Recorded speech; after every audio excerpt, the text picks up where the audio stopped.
Okay, good afternoon.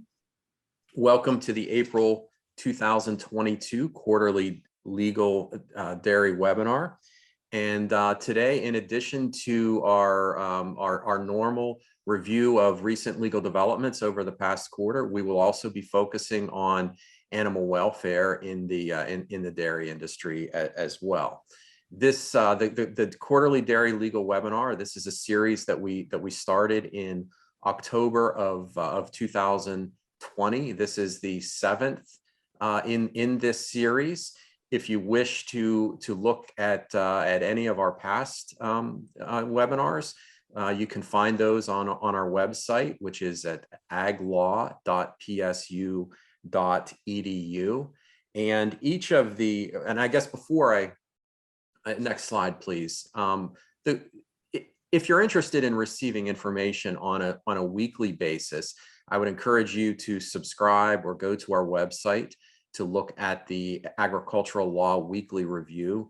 This is a product that we prepare that focuses on legal developments or identifies legal developments that have happened over the prior week. And much of the content that we get for these quarterly dairy webinars comes from the weekly review, and you can subscribe so that you get a copy in your inbox each week.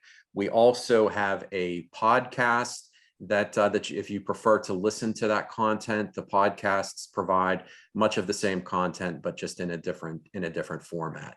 And you can access as I said, the weekly review from our website. You can also access our podcasts on our website, and they are available on all of the major platforms.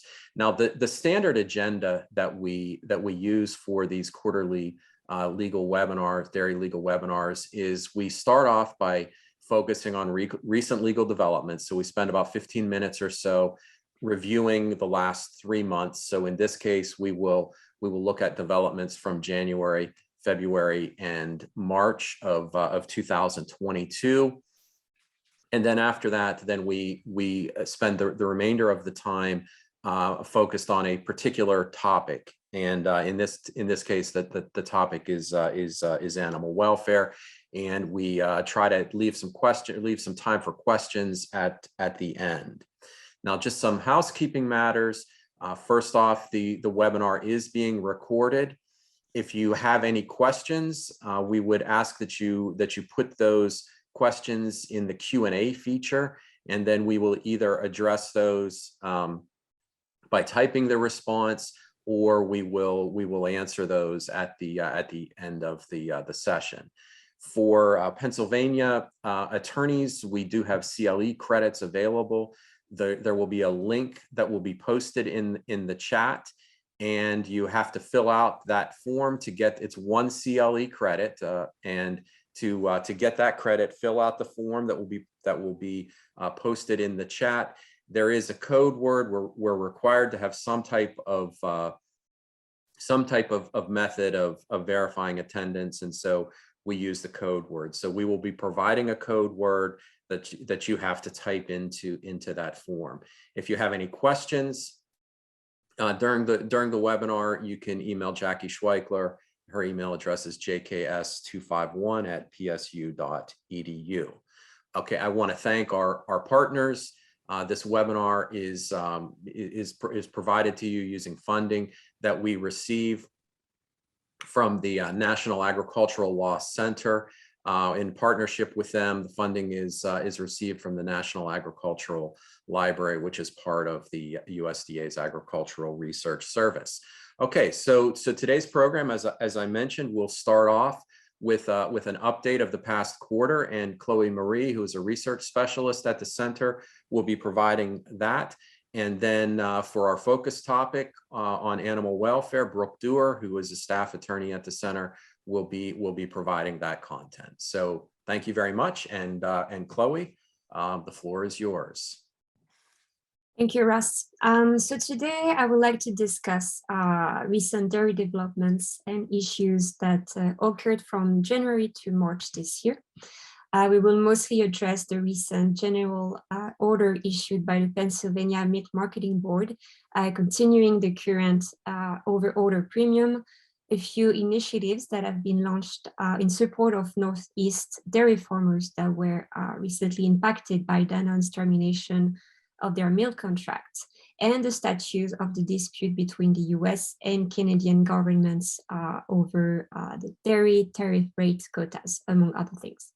All right, so let's start. So a little over 1 month ago, the Pennsylvania Milk Marketing Board issued on March 22nd a general order continuing the current $1 per hundredweight overorder premium for all Class 1 milk that is produced, processed, and sold in Pennsylvania. So this premium is planned for 6 months, effective April 1st, 2022 until September 30th, 2022. So the $1 overorder premium has remained the same since April 2019. And prior to the order issuance, PMMB held a public hearing for all milk marketing areas to receive testimony and exhibits on the level and duration of the overorder premium. And the interesting part here is that PMMB received some pre-submitted testimonies questioning whether the current Class 1 overorder premium should remain in place.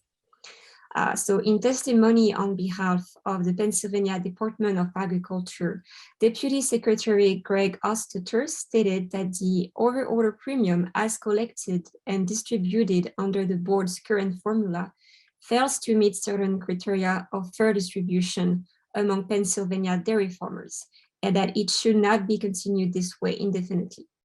Osteter stressed the importance that premium dollars must be uniformly distributed among all Pennsylvania dairy producers, that the amount charged to Pennsylvania consumers must not be substantially more than what is distributed to Pennsylvania dairy farmers, and that the distribution system must not provide incentives for shell games, by which payment of the premium to Pennsylvania dairy farmers can be avoided by purchasing or selling milk across state lines.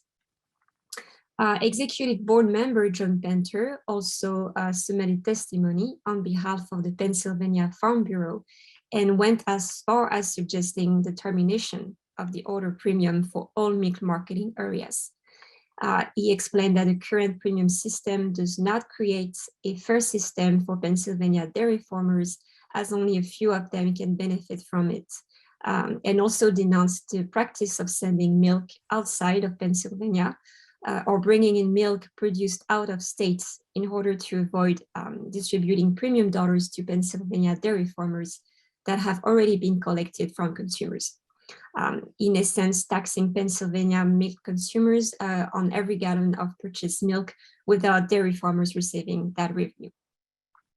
So the board decided to exclude Penter's testimony from consideration as being outside the scope of this hearing because his testimony addressed the distribution of the overorder premium, not the premium's level and duration. And it's in its order mentioning the $1 overorder premium, the board wrote that while there may be issues with the premium, we're more persuaded by the testimony regarding the positive impacts of the overorder premium than we are by testimony regarding issues with the overorder premium. So although the outcome did not change, this testimony and hearing is likely to produce more in continued discussion of Pennsylvania state milk marketing, milk pricing reform, excuse me. So now, last summer, as most of you may recall, French company Danone decided not to renew a handful of organic milk contracts in the states of Vermont, Maine, New York, and New Hampshire, leaving organic milk producers facing many uncertainties about their future.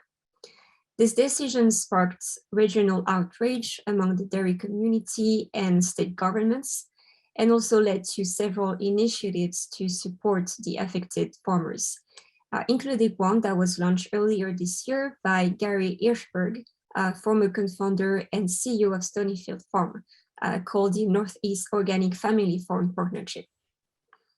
So the purpose of this initiative is to establish a partnership between Northeast dairy farmers and processors, but also consumers, grocers, restaurants, and institutional food service sites to generate demand for products from the region's organic family farms. This partnership also encourages entities and individuals to pledge to purchase at least 1/4 of their weekly dairy products from brand partners using Northeast Organic Family Farm milk.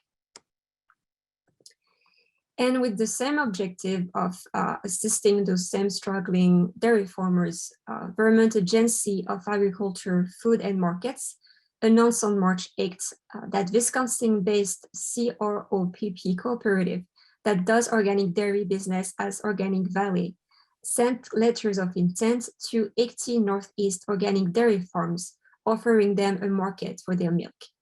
And according to Organic Valley, so far 10 producers had already joined the cooperative.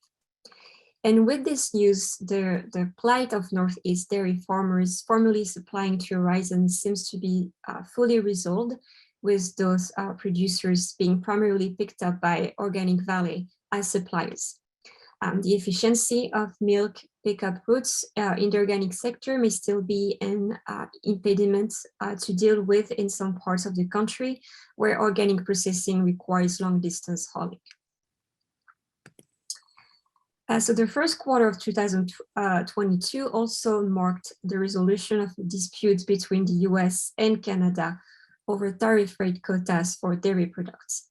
It all started back in December 2020 when the Office of the US Trade Representative requested consultations with Canada, challenging Canada's interpretation from earlier in the year of how it intended to administer the language in the USMCA about market access for US and other dairy imports. So tariff rate quotas, also called TRQs, provide for a preferential rate of custom duty applied to defined quantity of agricultural and non-agricultural imported products, allowing reduced import tariffs on those products. So Canada maintained 14 separate dairy TRQs for the exclusive use of Canadian dairy processors and fodder processors.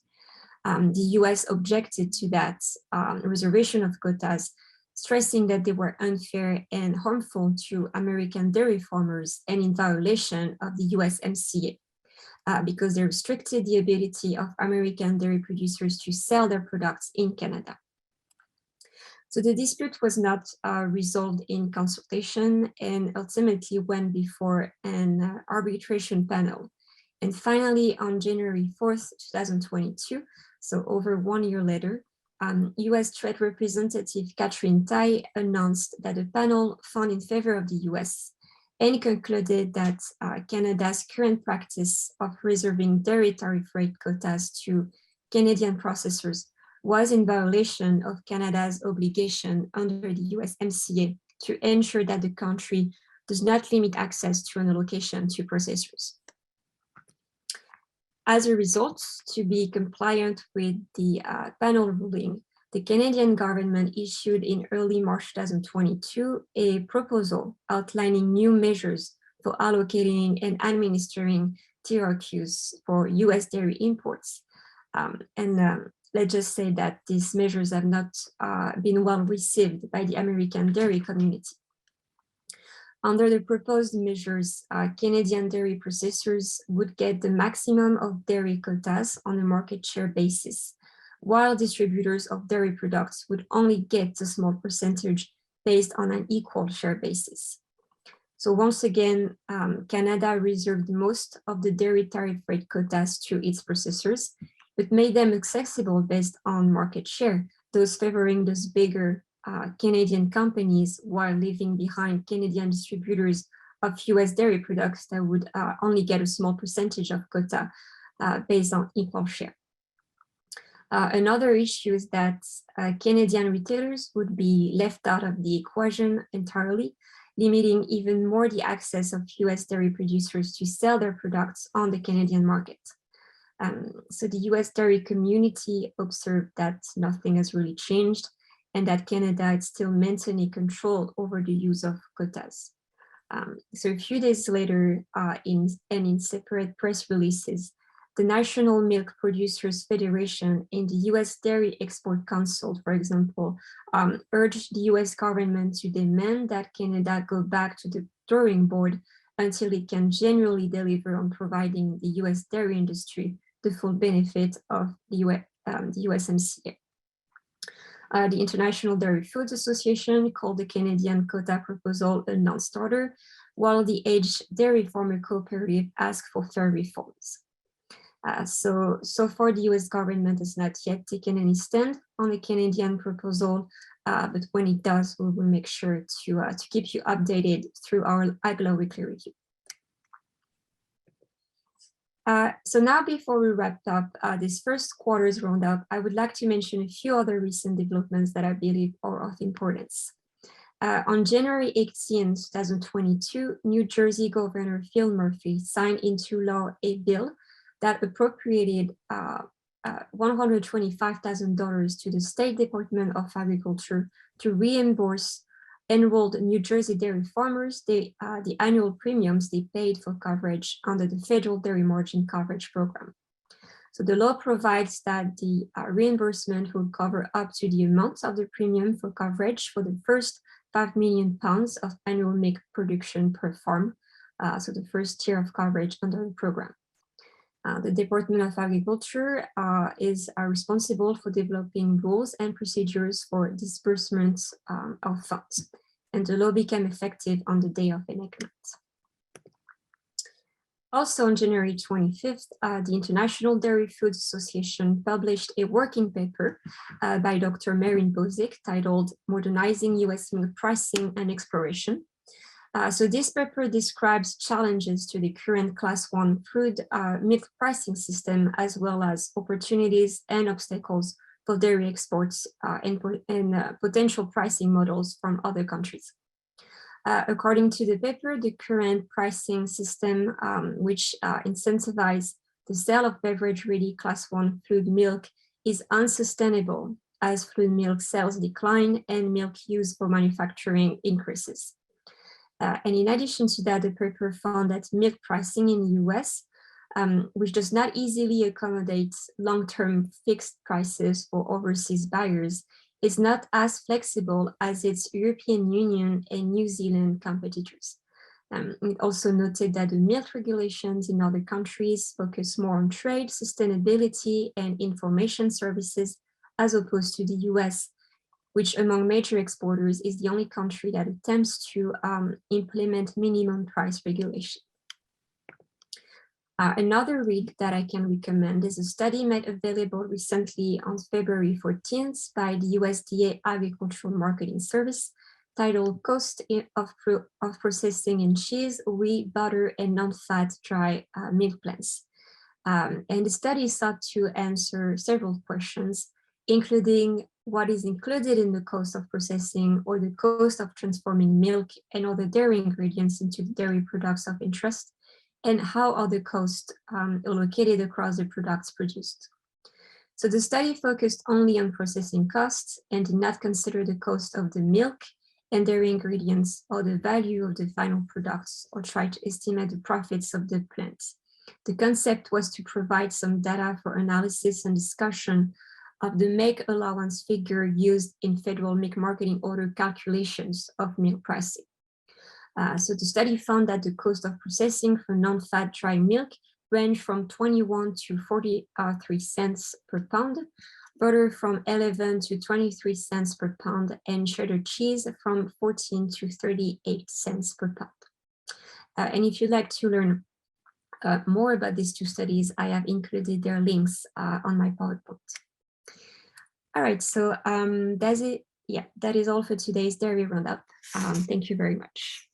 Okay, thank you very much, Chloe. And as Chloe mentioned, if you want to get updates on a weekly basis, and I mentioned earlier, please look for our weekly review because we will put updates on these developments as they occur.